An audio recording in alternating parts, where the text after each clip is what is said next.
Buen día a todos. ¿Cómo les va? Buenos días a los que ya ingresaron. ¿Cómo va eso? Algunos si puede confirmar si se escucha bien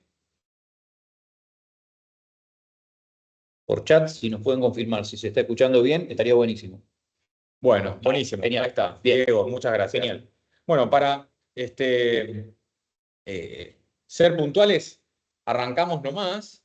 Bienvenidos a todos, muchas gracias por sumarse en esta iniciativa que tenemos con Fernando la idea es dar charlas con cierta periodicidad, abarcando la combinación del mercado agro con la visión y estrategias, combinada con el mundo financiero. Así que bueno, le voy a presentar a Fernando. Fernando, bueno, es contador público egresado de la Universidad Nacional de Rosario. Hizo un posgrado en agronegocios y administración de empresas en la Fundación Libertad, especialización en gestión financiera de empresas agrarias y alimentarias en la UNL, operador, lo cual lo interesante de Fer es que además de su larga trayectoria y experiencia, no solamente tiene conocimientos técnicos, académicos, sino también la experiencia de la práctica, y es director de comercialización granaria en agroeducación.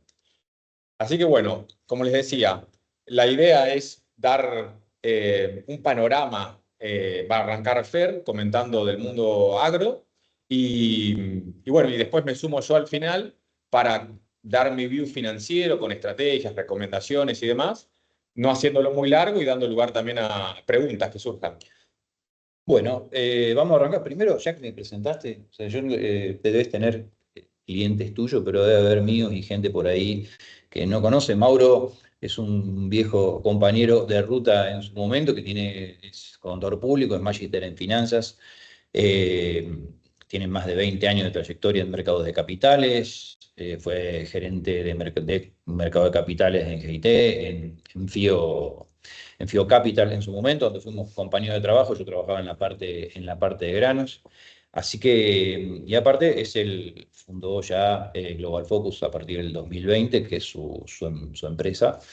Y bueno, y decidimos, como decía él, estuvimos charlando ya hace un tiempo para fusionar un poco el conocimiento del mercado de capitales con lo que es mercado de granos. Sobre todo porque hacia adelante vemos que va a ser absolutamente necesario tener una combinación de ambas cosas, sobre todo para cuando hablamos de empresas agro. Yo voy a arrancar, voy a arrancar con la parte de agro y no me voy a extender demasiado en lo que hace específicamente a lo que son mercados internacionales y estructura, porque tenemos por ahí el tiempo un poco más acotado. Voy a ir más al laburo de bombero, ¿no es cierto? O sea, el trabajo de corto plazo, de dónde arrancamos, ¿sí? Y cuáles son sobre todo las decisiones que tenemos que tomar bien en el cortito plazo. ¿Y a qué me refiero específicamente con el cortito plazo? Sí, aquí debemos tener del mundo agro, sobre todo que se habrán conectado. No es ninguna novedad de que estamos entrando en cosecha de soja. La cosecha de soja la tenemos totalmente encima, ya tenemos camiones prácticamente de 5.000 camiones por día solamente de soja en, en- en los puertos. Entonces nos vamos a especificar en bien lo de corto plazo y cuáles son las decisiones que se podían llegar a tomar o no. Si yo les tengo que ser sincero, lo que me estuvo ocurriendo, al menos en la última semana, sobre todo con los llamados y con esta clase de webinars y eh, de reuniones que hemos tenido por ahí, es un poco casi que una autopsia, ¿no es cierto? Estamos llegando a la cosecha con muy poca mercadería vendida, con poco priceo, como se dice, y nos estamos encontrando con algo que por ahí se veía un poco venir, que es que la cosa se viene apretando en los puertos y por lo tanto cuando un mercado se sobreofrece, lo que termina ocurriendo es que los precios se apretan o bajan, o el que tiene la manija de lo que puede llegar a pasar es quiénes son los dueños de la descarga, ¿no es cierto? Por lo tanto, vamos a arrancar y el tópico de trabajo o el tópico de charla para lo que es soja o la coyuntura de soja bien de corto plazo es cuando la descarga se te transforma en precio, cuando el apremio por la descarga se nos transforma en precio. Lo que yo les decía recién, ¿cuál es? Bueno, a ver, estas son las toneladas descargadas por día hasta el día 21. Ayer ya hubo 117.000 toneladas descargadas, que todavía no estaba actualizado el gráfico. Ya se descargaron 2.5 millones de toneladas en lo que va de abril. ¿Qué significa esto? ¿Es mucho? ¿Es poco? En realidad, vamos apenas arrancando. La semana pasada estábamos en 4,5% apenas de avance de cosecha. Todavía no tenemos los datos de esta semana. Sin embargo, si el clima se mantiene más o menos bien, nos vamos a mantener entre 5 y 6 mil camiones por día descargando. Y hay que tener en cuenta que con una terminal menos, que no está, ya que Vicentín no está descargando.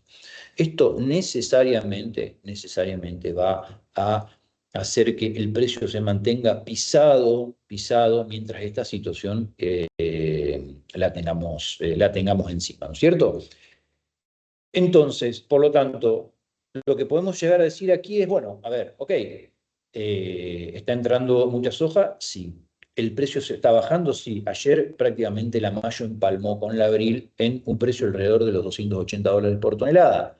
Bien, entonces, bueno, a ver, y es algo que yo escucho bastante seguido, la gente no va a vender o el productor no va a vender. Bueno, la realidad es que se choca con la opinión. Se está incrementando cada vez más a medida que pasan los días quienes le van poniendo precio a la soja. Veníamos con un nivel de precio muy bajo, estábamos prácticamente apenas en un 5% sobre el total de la cosecha, ahora estamos más cerca del 9%, y en realidad los vencimientos llegan, hay que cubrir los flujos de fondos, y quien no haya vendido hasta hoy está un poco compelido u obligado.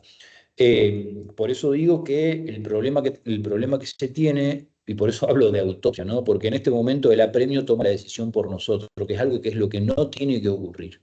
En este momento el apremio financiero o la necesidad de pagar toma la decisión. Nosotros no estamos decidiendo el precio, lo está decidiendo la situación en la que estamos viviendo. Pero Sí, dale. una cosita, que ahí comentan que se escucha el audio pero no se ve la presentación. No sé si en todos los casos, por lo menos una persona lo dijo, Ah, si tienen algún problema, tienen que entrar por la versión web de lo que de es Teams. Teams, con el link en la versión web. En principio nosotros recién chequeamos y se Ajá. puede ver. Así que bueno, acá Marcelo dice que se ve perfecto. Bárbaro, perdón la interrupción, Fer, pero No, justo no, no, no. había uno que Es había. que justamente lo probamos, una cosa medio de atrás, ¿no? Lo estuvimos probando antes de empezar el webinar y no sé por qué no está funcionando por la app y sí funciona por el explorador. Así que es para hablarlo por explorador. Buenísimo, perdón. No, no, no, está perfecto porque es para que todo el mundo lo vea y vale la aclaración. Bárbaro. Entonces, a ver, dijimos que se venía poniendo precio. ¿Por qué les digo que el mercado está tomando la decisión por nosotros? Ok, porque en realidad aquí tenemos qué es lo que ocurrió, ¿sí? ¿Qué es lo que estuvo ocurriendo? Antes del salto que vemos es el corte entre antes retenciones, AR, DR, antes retenciones, después retenciones. Hubo oportunidad durante fácilmente 2 meses de tomar precio arriba de $200, $290 cómodo. Es más, estuvimos ahí al borde de los $298. Al borde no, se anotó $298 y no, lo que no se anotaron fueron los 300. Y acá quiero poner un pequeño paréntesis para adelante como dato de trading, sobre todo. Cuando un precio redondo no sale, si hay que anotarle un dólar abajo, hay que anotarle un dólar abajo. Parece una tontería lo que estoy diciendo, pero hay mucha gente que se ha perdido de anotar 298 por estar esperando el 300. ¿Sí? Cierro paréntesis. Hoy, ¿cómo estamos? De 298 vale 280. ¿Por qué? Y porque la presión se siente, se empalma el abril con el mayo, viene muy atrasada la cosecha y los lotes se empiezan a juntar. Sin embargo, podemos decir, bueno, ¿es bueno o es malo 280? Siempre yo soy bastante hincha con esto, soy un fanático de los términos relativos. Por lo tanto, cuando alguien me dice bueno o es malo, yo digo, bueno, ¿con respecto a qué? Con respecto al 298, con respecto a lo que puede pasar. Y vale decir, bueno, a ver, ¿y qué es lo que puede pasar? Si nosotros vamos a sacarle la emocionalidad a lo que voy a decir ahora, porque es algo que provoca un poco de picazón o de enojo, el presidente adelantó claramente, y aparte por lo que se lee del compromiso de superávit fiscal que tenemos este año, que, corregime Mauro, es 1.6, Sí, es 1.6, dicen que a partir de junio, de fin de junio, o sea, a partir del 1 de julio, se retrotraen las retenciones a como estamos antes. Acá hay un montón de discusiones, yo he hablado con muchísima gente que dice, mira, se van a retrotraer porque hace falta el superávit fiscal, y otros me dicen, no, mira, acordate que lo van a dejar.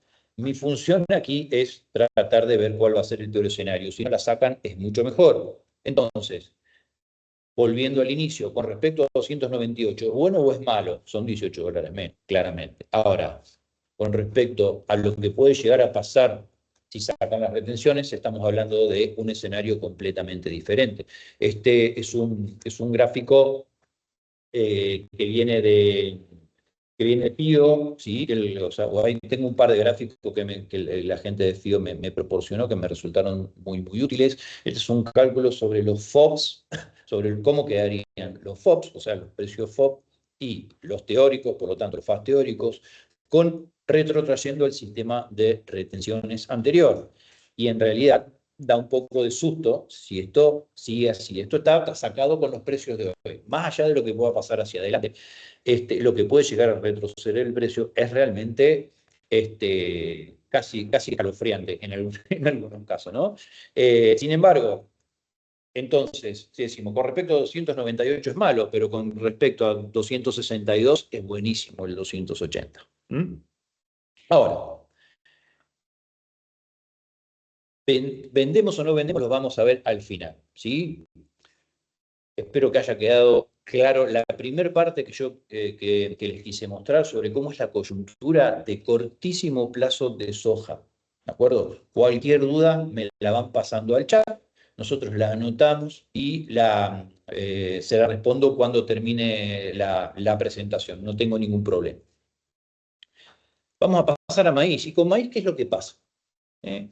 En realidad es el que sigue a flote contra viento y marea. Si alguno estuvo viendo un poco los precios de Chicago, qué es lo que estuvo ocurriendo con el maíz. Y el maíz venía un poco atrasado en la siembra en Estados Unidos porque había un poco de exceso de lluvias. Estaban preocupados de si se podía hacer, si no se podía hacer en algunos lugares clave. Dejó de llover, se está avanzando con la siembra y el maíz volvió a caer por 2 días seguidos, entre ayer y hoy, al menos el nocturno cuando lo vi hace un ratito. Ahora, ¿cómo está en el mercado local? El maíz en el mercado local es el mejor producto, no solo en el disponible, sino en lo que es nuevo. Entonces vamos a ver un poquito cómo está el maíz. O sea, supongamos una producción de 49 millones de toneladas. No la vamos a discutir por el momento, vamos a ver cómo queda entre primera y segunda. ¿Sí? De los cuales hay un 17% que está vendido a precio, son 8.350.000 toneladas, 4,5 a fijar. De los 49 millones hay vendidas 8.700.000, 8.900.000 aproximadamente. Un 74% sin comercializar, 83% sin poner precio. ¿Y por qué lo pongo como algo a tener en cuenta? Bueno, a ver, ¿qué es lo que está pasando con el maíz? El maíz en realidad está comprado con respecto a declaraciones juradas de venta al exterior. ¿Qué significa? Significa que hay mucho más comprado en el total de lo que hay declarado para vender. ¿Mm? Bien, si nosotros vemos aquí, a la izquierda hay un gráfico donde las barras celestes son los meses en los cuales se declararon las ventas al exterior, y las naranjas son los meses en los cuales hay que embarcar, o sea, los meses que se declararon de embarque. Como se puede ver, no sé si verá chiquito o no, son aproximadamente 4 millones, algo más de 4 millones de toneladas que hay que embarcar durante abril, ¿sí?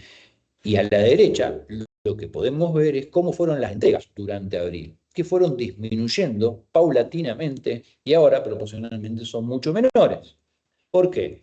Por una cuestión agronómica. O sea, por más que los exportadores estén comprados, la soja, sobre todo con amenaza de temporal, lo que va ocurriendo es que le dan prioridad para cosechar. Y sobre todo le dan prioridad, si no es para cosechar, es para culpeo. Se está entregando mucha soja y poco maíz para el que se necesita. Por lo tanto, lo que va ocurriendo es lo inverso de la soja. Hay mucha necesidad y no se están dando las entregas necesarias para cubrir los embarques. ¿Cómo está dando el precio que se está pagando hoy? Y en realidad, así como la soja, que no lo dije en su momento, está dando buen margen de compra disponible, un margen bruto entre 25 y 28 dólares de soja. Cuando hablamos de maíz, estamos hablando de un contramargen, no un margen, un contramargen de entre 5 y 10 dólares para lograr la originación. Entonces, ¿qué es lo que ocurre? ¿Sí? ¿Qué es lo que termina ocurriendo? Lo que termina ocurriendo es que se aprecia, como se dice, ¿sí? Se genera un soporte en el precio del disponible y mantiene el maíz a un precio alto por necesidad del comprador. ¿Qué pasa? Y esto también es un dato por ahí de trading, un dato de operatoria. Cuando hay una posición que se mantiene muy alta durante un tiempo, necesariamente contagia a la siguiente. O sea, si el disponible se mantiene alto, el julio se mantiene alto en términos relativos, pasa lo mismo con el de diciembre e inclusive con las posiciones de la cosecha que viene, por una cuestión de que se van arbitrando en el mercado. Entonces, ¿cómo está?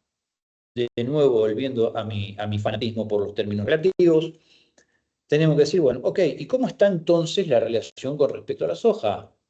¿Sí? Tomando un par de gráficos que, como les dije, los tomé de la gente de FIO, de la gente de análisis de FIO. El maíz, julio, contra la soja, julio, está en 65% de reacción. ¿Sí? ¿Es mucho o es poco? Y lo podemos ver tranquilamente en el gráfico. ¿Qué significa esto? Significa que el maíz está extremadamente caro con respecto a la soja. ¿Y qué es lo que nos dice una cosa así? Cuando un producto se revaloriza con respecto a otro, debe ser prioridad de venta. ¿Sí?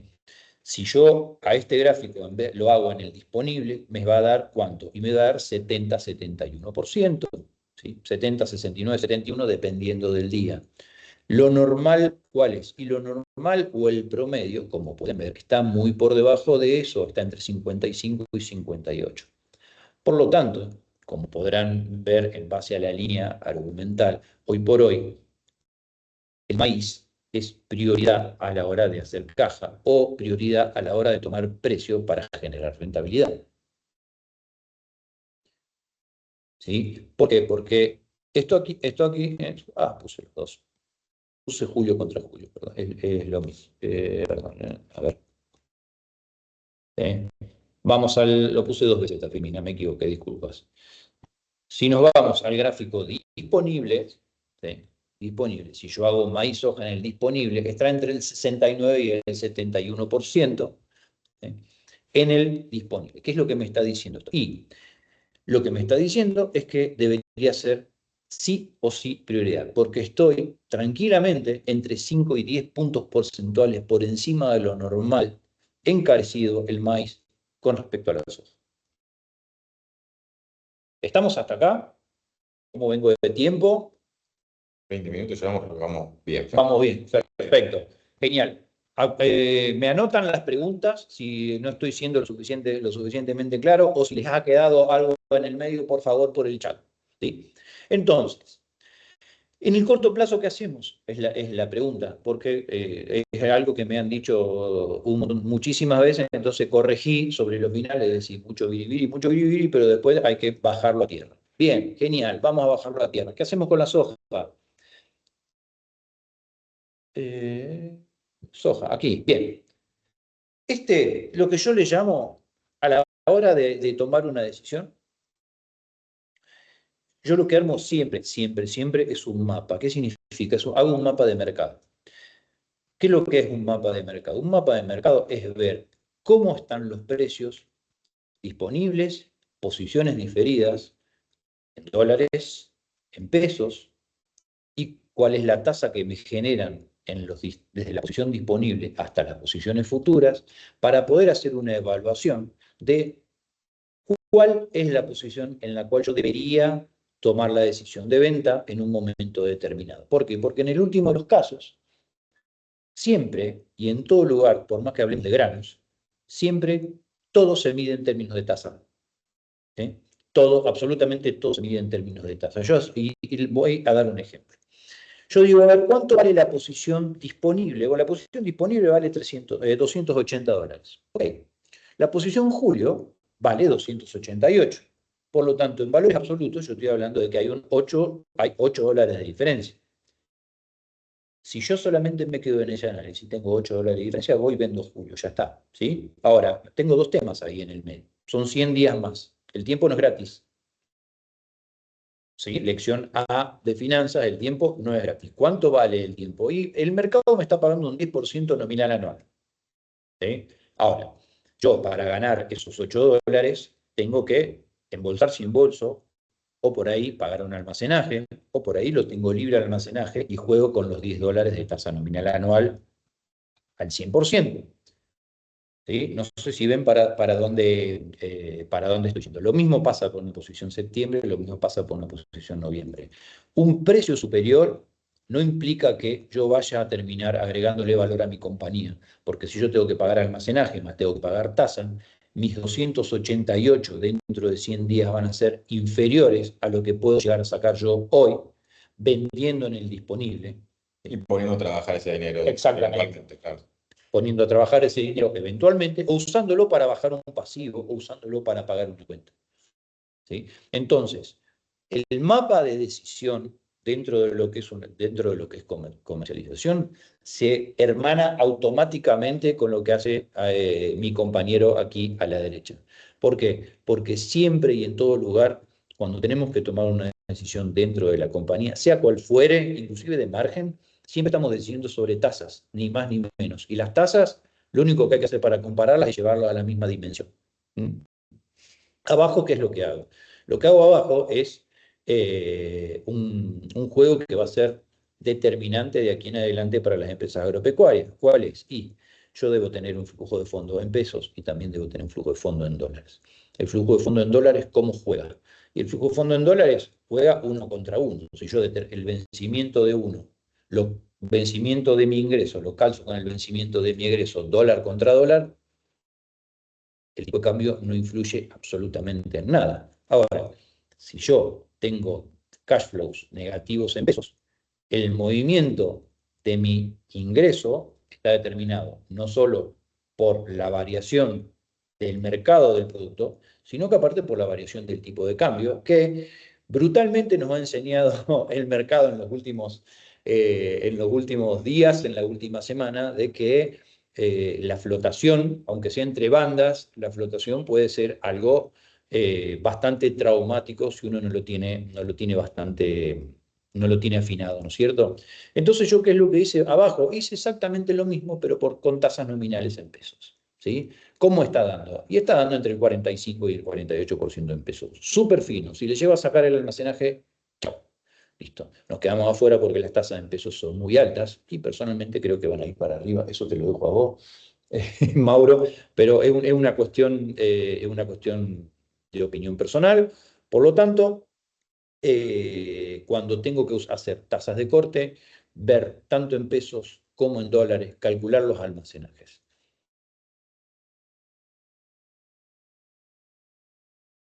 Entonces, si yo les estaba diciendo que el maíz estaba valuado, muy, muy bien valuado respecto a la soja, y la soja está en un momento muy complicado, ¿sí? Pues, ¿qué estrategia combinada podría hacer? Si yo estoy sembrando maíz en un campo que pago en soja, ¿sí? La relación entre los dos productos es fundamental. ¿Sí? ¿Por qué? Porque si esa relación se descalza y la soja se revaloriza con respecto al maíz, yo pierdo plata automáticamente. Entonces, yo debería estar vendiendo maíz y comprando soja. ¿De qué manera? Hay muchas formas. Puedo hacer una relación enlatada, o sea, ¿qué hago? El famoso maíz a fijar por porcentaje de soja. Simplemente, si soy productor, vendo el maíz y me quedo con soja, o sea, me quedo comprado en soja porque me quedo con el producto. ¿De acuerdo? Ahora, les acabo de decir al principio de que tenemos un tema con una posible baja de retención. ¿Sí? Por lo tanto, yo debería ir cubierto, inclusive en soja, por más que me quede comprado. ¿Qué es lo que puedo hacer? Lo que puedo hacer es, por un precio de $4, ¿sí? Me puedo comprar un put con precio de ejercicio 2.84, creo que ayer estaba un poquito más arriba, hay que ver cómo queda, esto no está escrito en piedra claramente porque los mercados cambian todos los días, pero me puedo poner un piso, ¿sí? De $280 para la posición julio, o sea, $8 aproximadamente, por 8 o 9 dólares, si está un poco más cara la prima, hay que ver hoy, por debajo de lo que vale hoy julio, ¿sí? Y por cualquier cosa que ocurra, justamente por baja o por confirmación de que las retenciones vuelven a su lugar, mi piso se queda en 280 y no se va a 264, creo que es lo que estaba, como está hecha la simulación. Es la segunda opción en el caso en que no esté convencido de vender, comprar un put. Mira, si el tema es, yo me quedo comprado en soja. Yo lo que le estoy diciendo a los asistentes es decir, mira, tenés que vender maíz. ¿Por qué? Porque el maíz está carísimo con respecto a la soja. Está súper caro, es un precio que está por encima de los $200, históricamente caro, es caro. En el gráfico era elocuente, sí. Es absolutamente elocuente que el maíz, si el que tiene maíz disponible, lo tiene que vender. ¿Cómo lo puede vender? Lo puede vender en el puerto, puede vender en el futuro. O sea, tiene que hacer una estrategia vendedora, porque alguno me puede decir acá, che, mira, yo tengo cerca un pollero, tengo cerca un consumo o lo que sea, cosa que me parece fantástico. Ahora, yo puedo vender por el mercado de futuros, tomo precio en mercado de futuros, y después cuando llega, me funciona de cobertura, doy vuelta por índice y entrego al pollero. Lo que hago yo en ese caso es ponerme un precio de venta equiparado al puerto. ¿Por qué? Si bajan las retenciones, le bajan ahí. Si bajan las retenciones, perdón. Si retrotraen las retenciones, Sí. se las retrotraen al maíz. Por lo tanto, el maíz va a bajar de precio.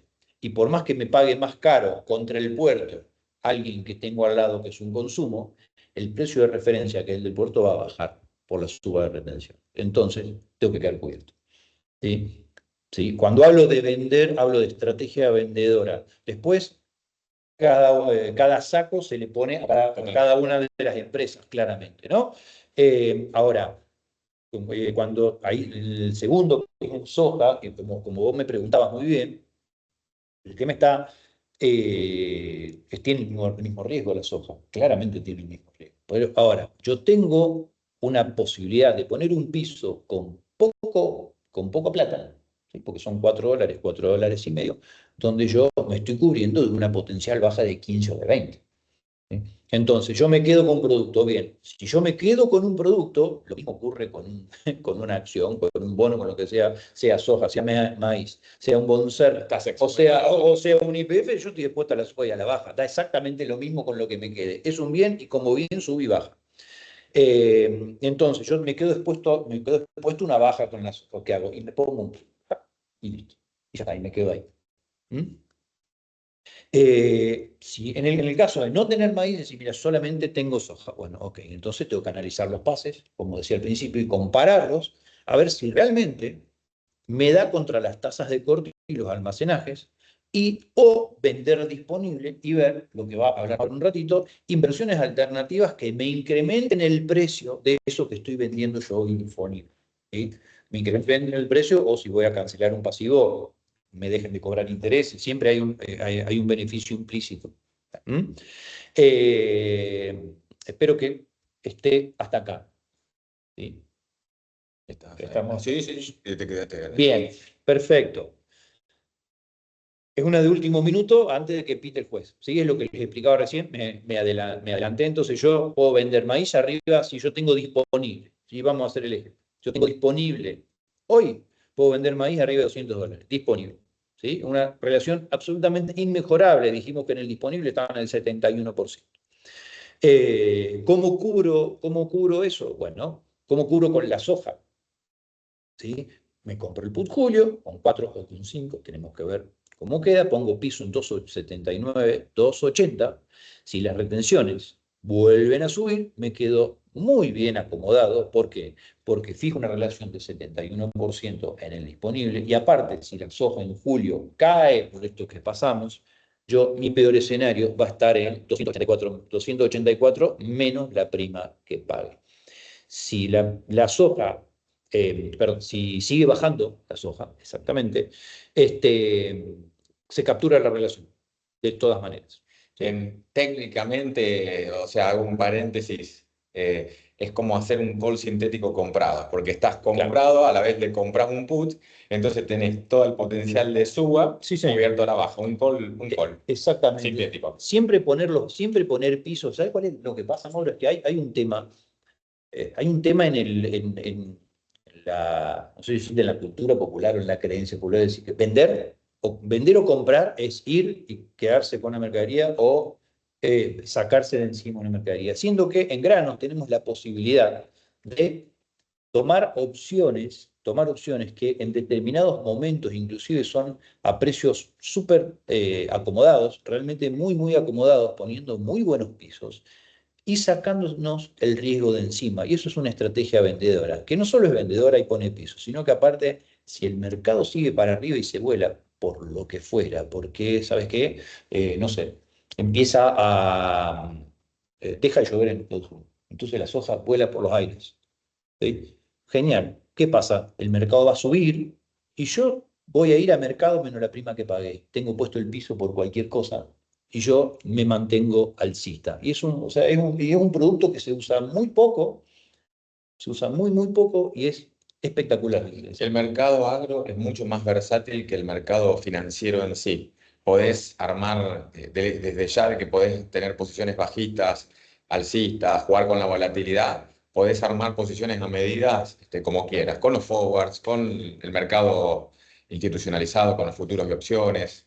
Así que sí, sí, muy interesante. Las herramientas están absolutamente todas en el mercado de grano. El tema es que las usamos poco. Ese es el tema. O sea, Ivana ahí preguntó la compra del put, ¿para qué posición vos pusiste Julio, puede ser? La compra del put, esta que estoy poniendo acá, es para posición julio. Si alguien quiere asegurar un poco más la bocha, porque he tenido reuniones y che, pero mira, si es en julio, por ahí es muy cortito. Si alguien se te adelanta, capaz que la posición julio no te reacciona tanto a la baja como te puede reaccionar una posición más lejana, que es un argumento súper válido. Bueno, nos podemos ir sobre noviembre.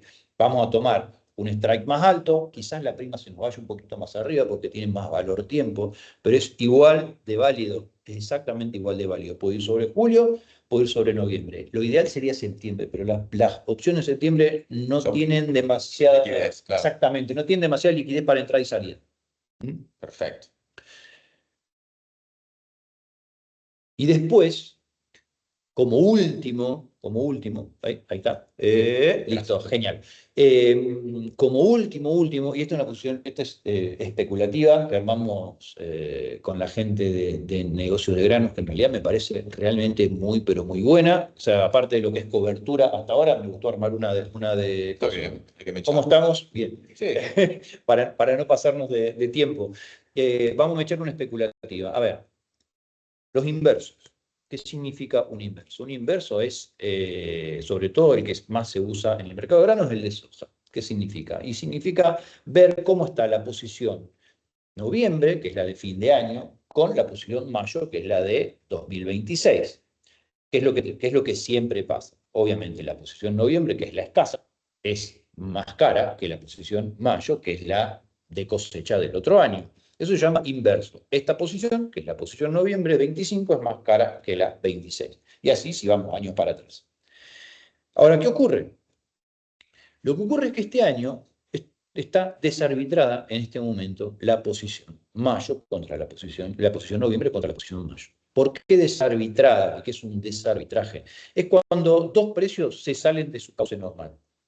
En este momento, la posición noviembre estuvo valiendo $6,5. Ponele que haya estado entre 7 y 9 dólares. Hace, como se ve en la línea azul, entre 7 y 9 dólares en los últimos, y por lo menos 2 meses, tranquilamente, mes y medio. ¿Qué pasa? Lo normal, como pueden ver en las otras líneas, es que esté mucho más abajo. Es más, desde el 2010 hasta hoy, el promedio es $22 de diferencia. Y la he visto en $90. Estuvo en 90, en el momento desde la época de los Kirchner, donde se desarrollaba completamente, estuvo en 50, en 56, muchísimo más. Si le queremos poner un normalito, ¿sí? Lo normalito es un 20. ¿Sí? Creo que si sacamos el promedio, ni siquiera una mediana, promedio, con los que desde el 2010 a hoy es 22, 23. Está por ahí. Entonces, ¿qué tengo que hacer cuando algo está, o sea, si esto vale -8 y lo normal es -20, tengo que claramente comprar esa diferencia? ¿Cómo hacemos? Bien de verdulero. Compro la cara, vendo la barata. ¿Cuál está cara? Si está en 6 y debería estar en 20, la cara es la mayo, la barata es la noviembre. Por lo tanto, compro la posición noviembre, compro la posición noviembre y vendo la posición mayo. Especulando que ese diferencial se va a incrementar a los promedios históricos, Sí, señor. y de alguna manera no estás expuesto en forma direccional al commodity, o sea, no te importa mucho si sube o baja. Exacto. Sí, la relación entre la estacionalidad que hay entre esos 2 meses. Tal cual, ni más ni menos. Es una estrategia especulativa, pero no va apostando directamente a un precio, sino a una relación de precios. Y eso lo podés hacer directamente en MapRofex, en Tranquilamente. A3, digamos, operando con márgenes de garantía o negociables. Es más, vos agarrás, ponés las obligaciones negociables, vos tenés, de garantía. Tienen un fondo con vos, lo que sea, lo ponen de garantía y solamente van a la diferencia. Es más, opera la diferencia. Claro. Opera como sintético. Exacto, tal cual. Te la cotizan también. Te la cotizan y te lo operan como sintético si no quiero comprar y vender. Hay muchísimas maneras de hacerlo. Es más, no tiene tantas. Tengo entendido que inclusive tiene menos márgenes por ser el mismo producto con cantidad de diferentes meses, exactamente. Sí. No me salía de diferentes posiciones. Esta es una estrategia que a mí personalmente hoy me encanta, es la estrategia especulativa por excelencia. Yo la tengo operada, así que vale. O sea, yo acá le estoy recomendando y me estoy pisando solo, pero bueno, no importa, yo la tengo operada, creo que va a ser exitosa, ¿sí? No hay un conflicto de interés, no creo que muevas el mercado. No creo que vaya a mover yo el mercado por lo que tengo hecho al momento. Así que, bueno, nada, por el momento es todo. La verdad que quedo abierto a preguntas y te cedo, Leo, si quieren, hacemos todo al final. Vamos, comparto mi presentación.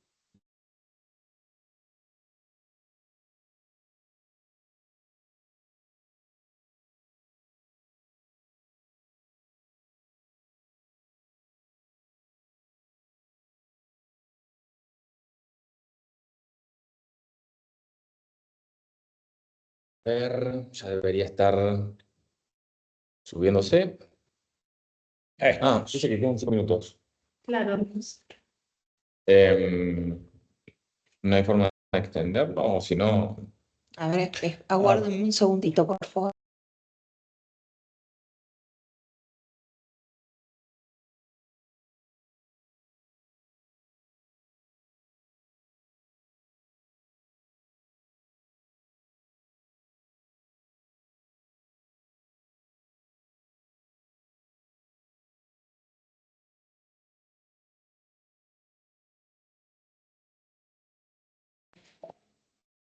No, lo escucho, si hubiera Bueno, más. No pasa nada. Acá vamos a ver qué ocurre, porque nos tiró la aplicación de que quedan 5 minutos. Debe haber un error porque eso se parametriza. Si se corta, bueno, quedará para otra oportunidad, pero os mandamos un link con Podemos mandar un link nuevo. Bueno, la idea un poco era complementar, el foco de la charla era contar con el view de Fernando en cuanto al mercado agro, y complementar precisamente en esto que él decía. Muchas veces los productores tienen la inquietud de si vender o no vender. Muchas veces las decisiones no la terminan tomando por el hecho de no saber qué hacer con los recursos financieros, ¿no? Así que, bueno, un poco comentar al respecto. Previendo quizás que se me corte la presentación, la idea era muy sencillamente y rápidamente repasar los fundamentals actuales, digamos, de la macroeconomía argentina en cuanto a las principales variables. Y hoy la principal variable es el dólar oficial, llamémosle. Y en ese sentido, bueno, tenemos ya 2 semanas, la semana pasada y la corriente, de un nuevo régimen cambiario en el cual todos los fundamentos están orientados a tirar el dólar al piso de la nueva banda cambiaria, ¿no es cierto? El gobierno ha dispuesto, como ya muchos conocen, un piso y un techo.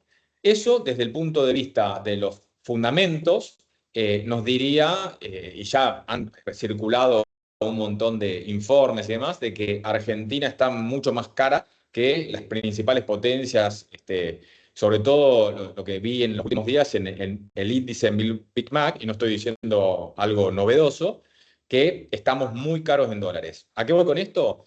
La eterna discusión entre los economistas que el tipo de cambio está atrasado. Ahora, Keynes decía que el mercado puede mantenerse irracional más tiempo de lo que uno puede mantenerse solvente. Y no hay que ir en contra, digamos, de los flujos, básicamente. Como herramientas de toma de decisión en general en los mercados, disponemos del análisis fundamental, o sea, oferta y demanda, la visión del mercado, si hay algo que está caro o barato, pero que esté caro o que esté barato no es garantía de que si está barato vaya a subir o que está caro vaya a bajar. Eso no nos garantiza. ¿A qué voy con esto? Hoy el dólar está atrasado, lo percibimos como barato, pero todo indica de que puede mantenerse así un tiempo. Y esa es nuestra visión respecto a esta principal variable, ¿no? Bueno, yendo un poco al grano y terminando la parte de dólar oficial, una de las cosas más importantes o de las noticias más importantes recientes de ayer al mediodía es que el Tesoro de Estados Unidos nos daría un respaldo de una línea de crédito llegado el caso que Argentina tenga algún problema de shock. Esto sumado a las recientes incorporación de reservas por parte del desembolso de los 15.000 millones del FMI y los demás bancos de fomento que pueda llegar a entrar. La gran pregunta para determinar lo que todos queremos saber, ¿no? ¿Qué puede llegar a pasar de ahora en más a pesar de que el dólar esté barato? ¿Cuándo puede llegar a subir o si puede llegar a quebrar el piso de la banda? Y en ese sentido, hoy el mercado, los analistas están debatiendo en que el Banco Central tiene, precisamente por el compromiso con el FMI para que le otorgue el préstamo que le dio, que recomponer las reservas genuinamente, ¿no es cierto? Bueno, la cuestión es que el gobierno fue enfático en el hecho de decir de que no va a comprar en el medio de las bandas, o sea, esto es declaración de los principales funcionarios, a pesar de que puede hacerlo. La pregunta que se hace al mercado es si esto es una promesa que después no se cumplirá y terminarán comprando en el medio de la banda, me refiero al Banco Central, o bien que el Tesoro sea que con el superávit fiscal compre en el medio de las bandas. Lo cierto es que ya sea por ingresos de nuevos préstamos, colocación de deuda, compra del Banco Central o compra del Tesoro, Argentina, o sea, nosotros tenemos un objetivo en pocos meses, en un par de meses, de recomposición de reservas que cumplir. Eso es determinante a la hora de pensar a dónde puede llegar a ir el tipo de cambio. Pero en el corto plazo, y para acompañar la toma de decisión, digamos, que expuso Fernando, complementada con la parte financiera, los flujos indican de que la tendencia claramente es a la baja, en el sentido de que el dólar no lo vemos subiendo, ¿no? Eso, la gran pregunta acá, te tomo un segundo, la gran pregunta acá es durante cuánto, ¿no? Porque, viste, cuando tienen que manejar justamente el flujo de fondos financieros en pesos, es lo que se suele, al menos es lo que me suelen preguntar. Y bueno, sí, está bien, pero ¿durante cuánto tiempo podemos llegar a verlo? Una cosa, Pani, nos está diciendo. Sí. Ahí vamos a continuar. Si se corta, solamente le mandé otro link, eso todo esto está grabado, así que Bueno, okay. Ahí no sé si se corta, mandamos otro link. De todas formas, Ya está en el chat. Ya está en el chat. Si se corta, pero en principio se tendría que haber cortado y no se cortó. Y si no, queda grabado esto. Pero bueno, bien como decía vos, Fer, es crucial esto. Lo que se comenta, porque está bien de alguna manera anticiparse a qué pueda llegar a pasar, che, bueno, ¿cuánto tiempo puede durar esto? Porque muchos son escépticos de pensar, decir, Argentina a lo largo de la historia, el dólar siempre ha ido para arriba. Realmente es muy difícil pensar o adaptarse a lo que está ocurriendo. Entonces, yo creo que, a ver, por el corto plazo, lo que te comentaba, quizás un punto determinante pueda llegar a ser junio. Vos bien comentaste que las retenciones momentáneas, temporales, el presidente dijo de que las iba a volver a subir a partir del 1 de julio. Sí. Entonces, los dólares, por lo menos, hoy están. No sabemos por cuánto tiempo. Este flujo del FMI, de bancos de fomento, de la cosecha gruesa. O sea, estamos en un momento en el cual se ha tomado esta decisión bastante favorable por el hecho de no solamente los flujos genuinos de los ingresos de la cosecha gruesa, la principal fuente de ingresos, digamos, de Argentina, sino también otras decisiones que complementan la orientación del gobierno a la apreciación del tipo de cambio, que es y eso también lo iba a comentar, la posibilidad de que fondos que hacen carry trade, los fondos de inversión extranjeros, ingresen los dólares. Esto lo vimos con Sturzenegger en su momento. No terminó bien porque también no estaba del todo regulado. Los fondos podían estar el tiempo que quisieran. El dólar no, digamos, fluctuaba y en el momento de salirse, ante un shock precisamente que ocurrió en el 2018, el dólar se fue al demonio. Y ahí fue cuando Caputo fue expulsado por el FMI sin el respaldo de Macri, en el sentido de que usó los dólares para tratar de frenarlo y no logró contenerlo. Hoy esos fondos tienen un periodo obligatorio de 6 meses de estadía para hacer ese carry trade. Por lo tanto, en el corto plazo, es más, leí un informe que en estos días la fuerte apreciación que tuvimos, como se vio acá, ¿no? Sí. Con 6 meses cruza las elecciones. ¿Cómo? Cruza las elecciones. Exacto, tal cual. Los fondos que por lo menos van a tener que mantenerse en este momento de volatilidad, si se quiere, si es que entran hoy en día. Y decía, había leído un informe, un research, que comentaba de que, o un rumor de que estos días, ayer y la semana pasada, ya empezaron a comenzar, perdón, empezaron a entrar algunos fondos de afuera, lo que fue que impulsó a la baja el tipo de cambio como se ve en el print de pantalla acá. Este print es del día lunes, de antes de ayer, en donde se muestra, ya arrancamos la semana con una fuerte baja en los futuros de tipo de cambio. Hoy en día una herramienta importantísima que vamos a tener, nosotros seguimos muy de cerca y hoy en día más aún, ya que para quienes la manejen, dominen, entiendan, es una herramienta financiera que permite cambiar flujos digamos, de moneda, ¿no? Para quienes se endeudan o colocan en pesos o en dólares, con la herramienta de dólar futuro, poder cambiar esos flujos y hacer utilidad de los conocidos sintéticos, ¿no? En definitiva, si por ejemplo una tasa en pesos de financiación es considerada cara, combinar endeudarse en dólares más una compra de dólar futuro, eso haría un sintético que podría llegar eventualmente, ¿no?, a dar una tasa más competitiva en pesos y lo mismo en otro sentido. Tengo un cliente que hizo eso ayer.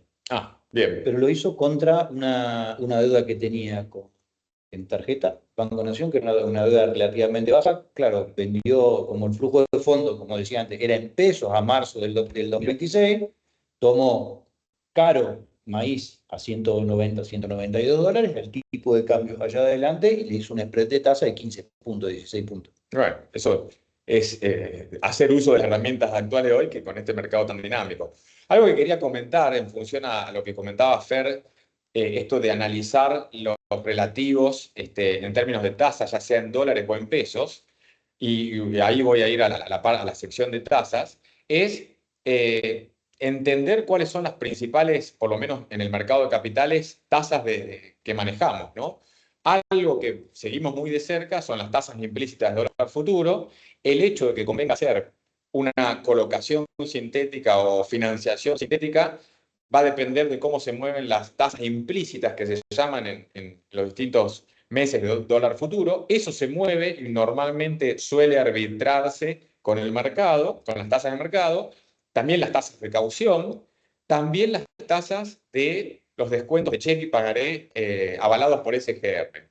Y en ese sentido, muchas de las herramientas o estrategias que suelen complementarse en el mercado agro con el financiero, en el sentido, como decía Fer, por medirlo por tasa, en vez de vender en el disponible, te conviene vender en la posición, supongamos, noviembre, que te da más tasa, y si vos traes a valor presente ese monto de dinero, te genera un mayor, digamos, monto de venta comparado, supongamos, al disponible, ¿no? Bueno, esas tasas son las que ahora a continuación voy a comentar, haciendo énfasis en lo que es el mundo de las sociedades de garantía recíproca, ¿no? Donde armar una carpeta nos da la posibilidad de hacer uso de esa herramienta, siempre y cuando obviamente sea conveniente.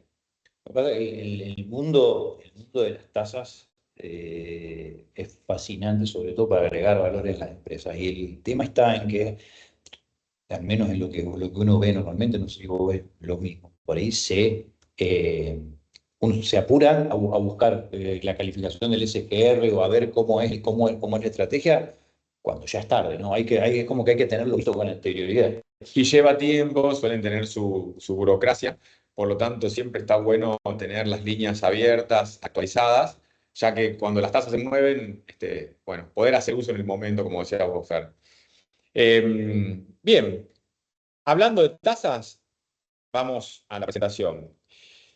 Algo que dio vueltas en estos últimos días, que se comentó en muchos podcasts, webinars, research y demás, es que el banco de inversión más importante de Estados Unidos y del mundo, JP Morgan, sacó un informe el 15 de abril, donde yo ahí le puse el print de pantalla del informe en sí, tenía, no me acuerdo si 10 páginas. Pero básicamente lo que fomenta JP Morgan en este informe, que dio mucho que hablar, es hacer el carry trade.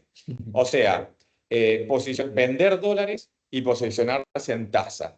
Incluso, perdón, lo dice con qué instrumento, o sea, con las LECAPs vencimiento agosto, ¿no? Es más extenso el informe, pero bueno, lo que está diciendo JP Morgan es esto que ya venimos comentando del análisis de los flujos sobre los fundamentals, que dado lo que comenté, el ingreso de dólares de la cosecha gruesa, la posibilidad de inversores de afuera que inviertan, la temporalidad en las retenciones que hoy fomenta que haya más ventas, precisamente para captar mejor precio de parte del sector agro, hace de que ese dólar vaya para abajo. Entonces, en términos sencillos de lo que es el carry trade, es vender el dólar hoy porque la percepción es que más adelante va a estar más barato, por lo tanto, mantenerse en dólares podría llegar a una pérdida si lo medimos de esa forma, para recomprarlo más abajo y en el interín esos pesos ponerlos a rendir a una tasa. Siempre tomar una decisión, incluso no hacer nada, conlleva un riesgo. Y hay que No hacer nada es decidir también. es totalmente, totalmente. O sea, quedarnos en dólares o quedarnos en soja, o no decir, che, no vender el maíz como acá Fer, la conclusión a la cual llegó, es una decisión en sí. Lo mismo, esto mismo. ¿Por qué soy enfático con esto? Porque es cierto de que la cultura argentina es decir, bueno, me mantengo dolarizado y estoy cubierto.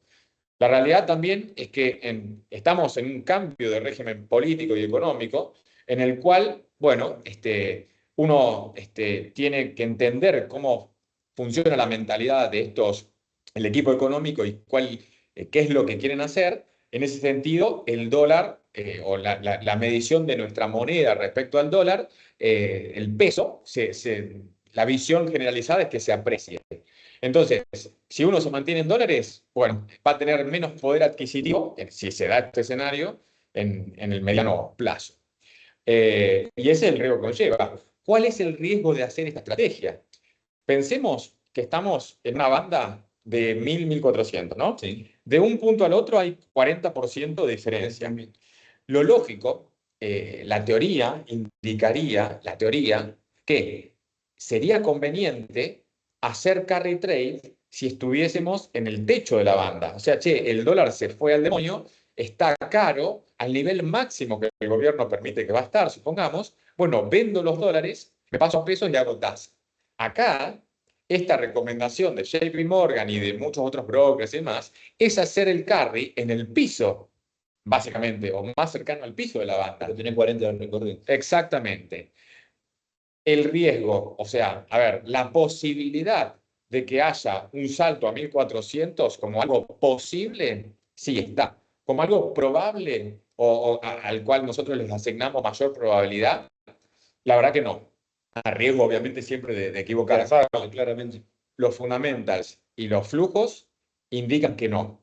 Ahora, está en uno después de decir, bueno, tomar o no esa decisión y en qué proporciones, ¿no? Bien. Vamos a cerrar acá. Y ya voy concluyendo, así tampoco será tan largo.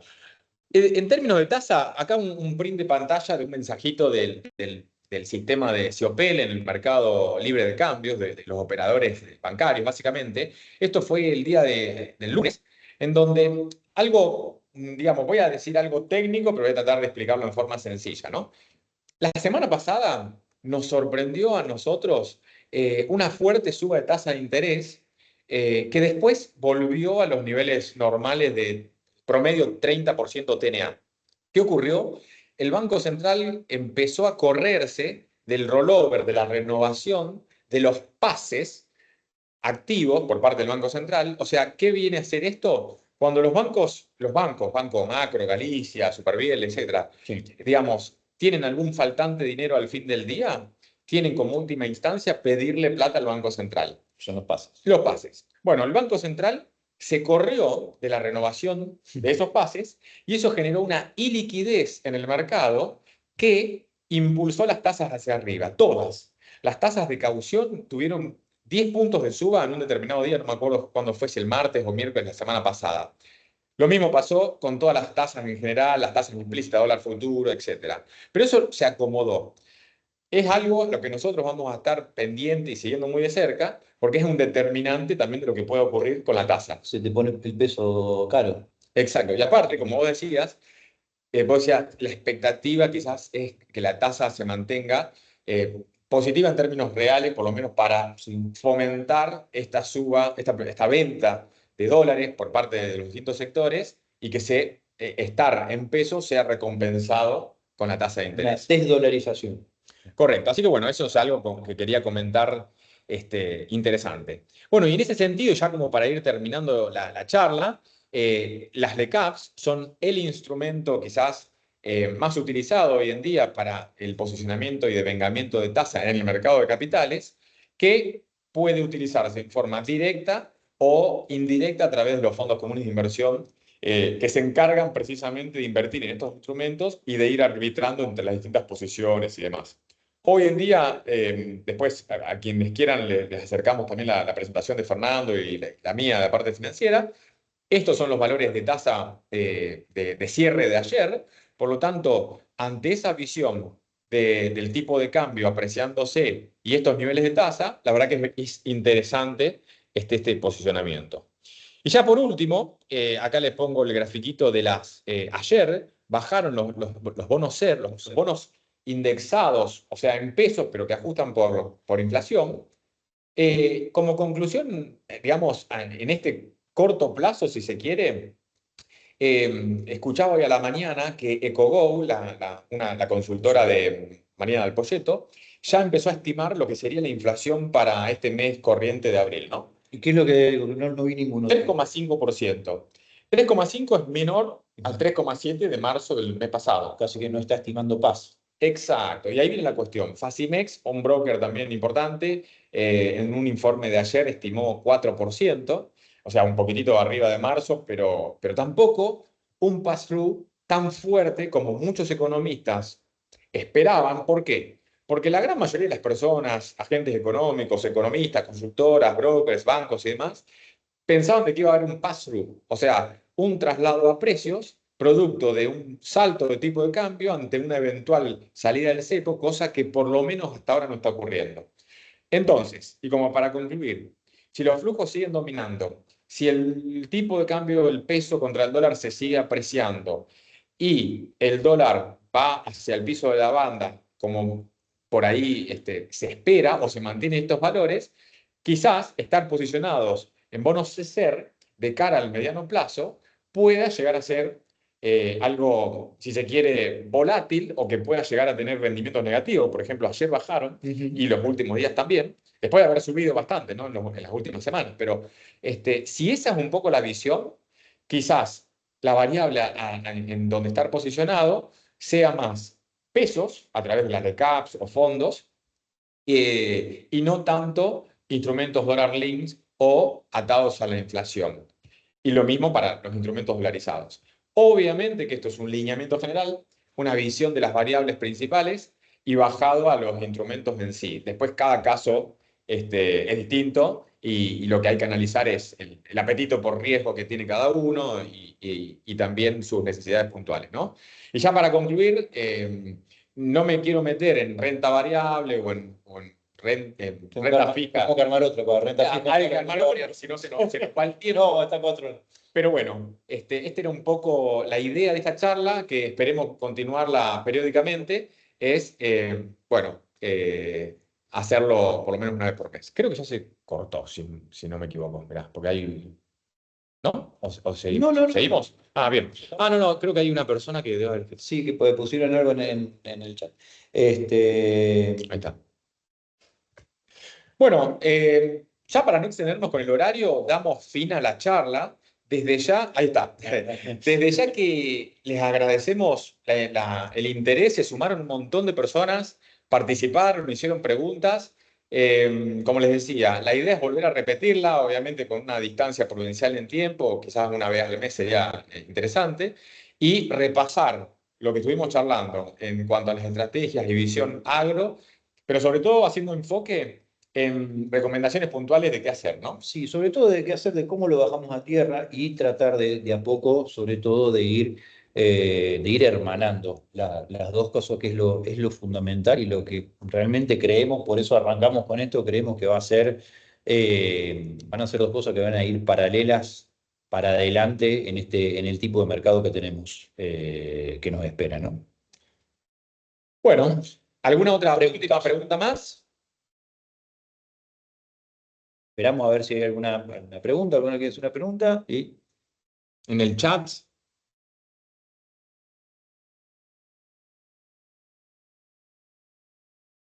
A ver. ¿Cómo se da? Ahí está. Acá, Federico Paoloni, si me dan mic sobre la perspectiva para que no sea tan larga. Si me dan mic. Paoloni, a Fede Paoloni darle micrófono. Dale el micrófono. Sí. No sé si... Sí se puede, sí se puede. Esa ahí está. ¿Este es? Sí, ahí está, justamente. Una mano, sí. Dale el micrófono, o sea, sí, sí. Ahí está. A ver, probá, sacate el mic vos, Fede, ya estás autorizado. Hola, sí, ¿cómo andan? Buenos días para ¿Qué tal? todos. ¿Cómo va? Buen día acá. Bien, un gustazo, espectacular la charla, Ulises, la verdad que súper esclarecedora. Yo venía medio desconectado del panorama macro y la verdad que me actualicé un montón. Bueno, Mauro un poco conoce lo que hacemos. Las consultas son dos. Uno sobre el tema tasas. Mauro, hablaste un poco de que se espera quizás una suba de tasas, entre comillas, si bien está volátil el tema. La consulta es, no, inclusive la tasa a este nivel, ya no estamos, y con la plaza tan seca, no estamos hablando de que ya se pueda apuntar directamente a que interrumpa el crecimiento que se está viendo de la actividad económica. Uno, o lo que siente uno, nosotros la parte comercial no agro que tenemos, uno ve que se viene frenando mucho el consumo, y acá la pregunta viene para el otro lado, es, che, esperar para rolear algunos vencimientos o para tomar algunas deudas, no sé si en pesos o en dólares, antes que capaz ver qué pasa ahora, digamos. Buenísimo, Fede, muchas gracias por la pregunta. A ver, no me quise extender, pero ya que hiciste la consulta, abordo el tema, digamos, un poco más en profundidad.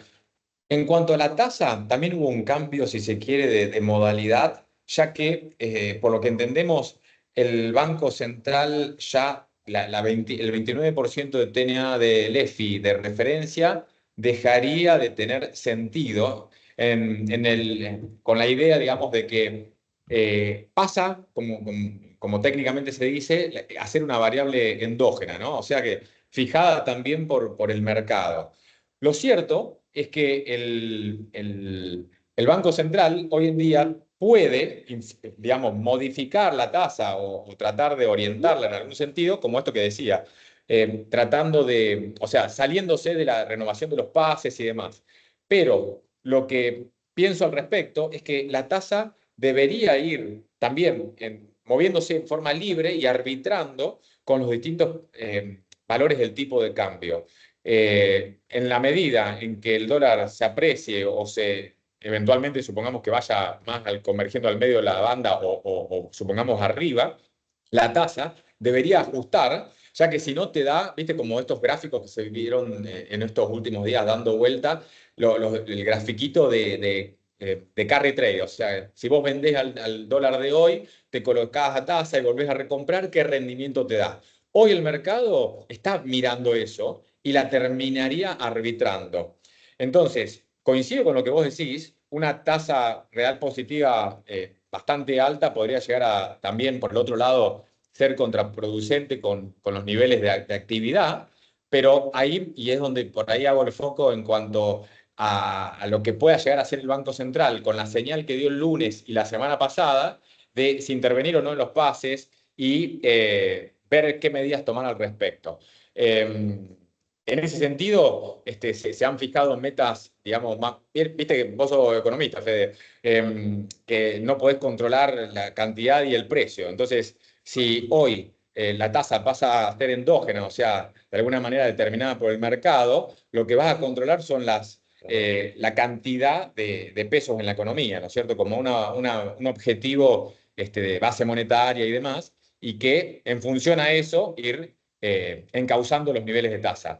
Yo creo que esto que vos decís, y para concluir en la respuesta, es algo que el gobierno en su conjunto va a tener bastante en cuenta, y en la medida en que esa tasa positiva en términos reales quizás se vuelva un tanto, digamos, amenaza para la reactivación de la actividad, seguramente hagan algún tipo de intervención, me da la sensación. Buenísimo, buenísimo. Es una locura. O sea, no entra en mi concepto, en mi cabeza hablar de tasa endógena en Argentina determinada por el mercado ahí. Pero, pero, pero eso sí, es así y es lo que cree. Apuesta a la Y normalidad. es la de Milei también, ¿no? ¿Quién somos nosotros para determinar la tasa de interés? Entonces que la determine el mercado. Pero bueno, creo que hay un montón de distorsiones que no permiten que la tasa de interés sea puramente la que el mercado desee. Sí, y esto, a ver, estas tipo de. Acordate cuando, bueno, con Federico Sturzenegger se lo criticó también mucho porque se le decía de que las medidas que había tomado de objetivos de agregados monetarios, perdón, y demás, no era algo que se aplicaba a Argentina de ese momento, sino que eran, digamos, para otra instancia en países más desarrollados que no tengan la problemática que teníamos. Yo creo que, y lo mismo con las bandas que, che, vamos a volver a las bandas que no dieron resultado. Bueno, tratando de ser positivos y optimistas, yo creo que hoy hay cambios respecto a esa gestión pasada en cómo se manejaron las cosas, sobre todo en lo que decía Fer, tener un objetivo de superávit fiscal mucho más exigente de lo que nos pide el FMI, tener un presidente que entiende de economía. Hoy escuchaba a la mañana de una entrevista que hacían que Caputo en un momento le pedía ayuda a Macri o respaldo y Macri ni siquiera lo escuchaba y terminó haciendo de las suyas vendiendo los dólares y el FMI fue el que decidió echarlo. Y hoy en día el equipo económico, que para mí es de lo mejor que tiene Milei, todos los integrantes son excelentes, tienen comunicación con el presidente que entiende de economía, superávit fiscal, como decía. Ahora la gran amenaza puede ser, que es lo que se está hablando, es qué puede llegar a pasar con la cuenta comercial, la balanza de cuenta corriente. Pero bueno, sin, Que los dólares entren por financiero y no. pero exactamente, escuchaba el otro día una charla que Australia se mantuvo durante 50 años con un déficit de cuenta corriente.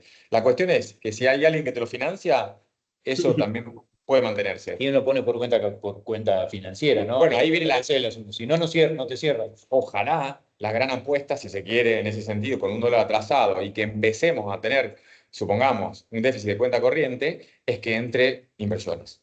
Claro, por inversión. Es todo un Por desafío. cuenta capital. Exacto. Eso ni hablar, a uno lo choquea, y capaz metiendo un poco, vos sabés que soy discípulo del presidente, entonces me choquea el tema de que estamos intentando realmente ir a un esquema donde la oferta de dinero la genera la demanda. Entonces, o sea, no tenés emisión por un lado, la oferta se te va a dar por lo que determina la tasa, que se determina en el mercado, entre comillas.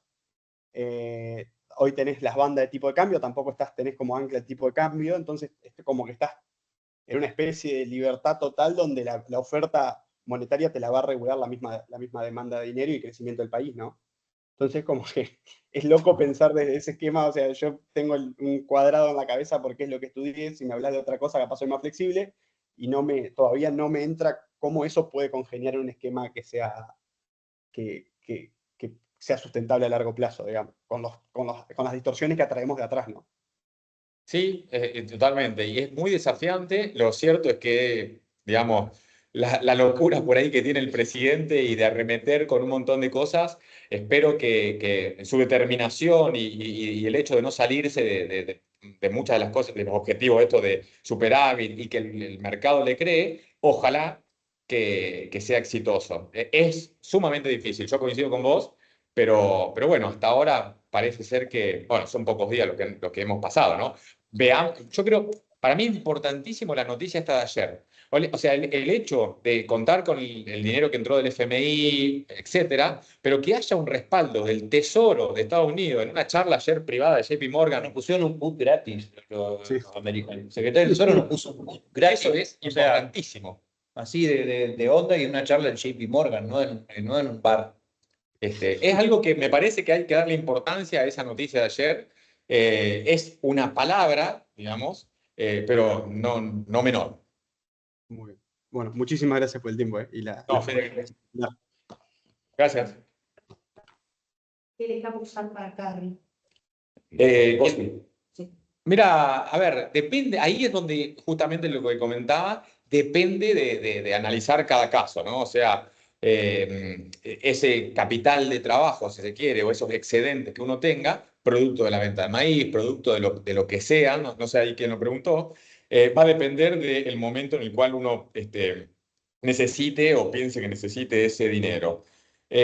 Hoy, digamos, la perspectiva, la curva en algún momento empezó a mostrar, digamos, a estar invertida en el sentido de que el mercado muestra en esa curva de que esperaba un determinado pass-through en el corto plazo y un reacomodamiento de la inflación en los meses de acá a fin de año, ¿no?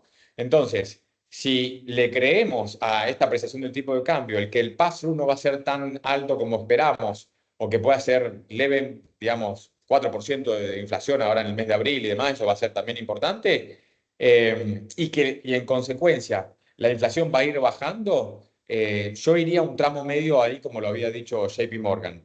El hecho de ir corto, después tenés el riesgo de rollover, ¿no? E irte largo, tenés, si se quiere, por ahí tasas apostarías a la baja de algo que podría llegar a no suceder. Entonces, para mitigar un poco ese riesgo, agosto, como lo decía JP Morgan, no me parece nada mal. No sé si hay alguna más. No vi nadie levantando mano al menos, o preguntas más. Cualquier cosa pueden siempre consultar. Sí, obviamente. Sí, en la presentación que después le podemos llegar a acercar, están los mails, ahí también el de Fernando. Así que bueno, quedamos a disposición. Un éxito, les agradecemos la participación y la concurrencia y nos encontraremos. Muchísimas gracias y en mayo haremos la próxima. Muchas gracias. Adiós.